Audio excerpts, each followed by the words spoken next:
India గెలవాలంటే బీజేపీకి vote వేయండి, పాకిస్తాన్ గెలవాలంటే కాంగ్రెస్ కు ఓటు వేయాలని కేంద్ర మంత్రి బండి సంజయ్ సంచలన వ్యాఖ్యలు చేశారు. బీజేపీ గెలిచి నిరుద్యోగ ఉద్యోగ సమస్యలు తీర్చుతామని అన్నారు. బీజేపీ పార్టీ కులగణనకు వ్యతిరేకం కాదన్న ఎంపీ బండి సంజయ్ తెలిపారు. బీసీలకు 42% రిజర్వేషన్ కల్పిస్తామంటే తాము స్వాగతిస్తామన్నారు.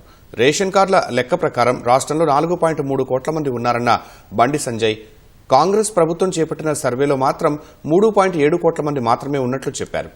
మిగతా 60 లక్షల మంది ఏమయ్యారో చెప్పాలని బండి సంజయ్ ప్రభుత్వాన్ని డిమాండ్ చేశారు.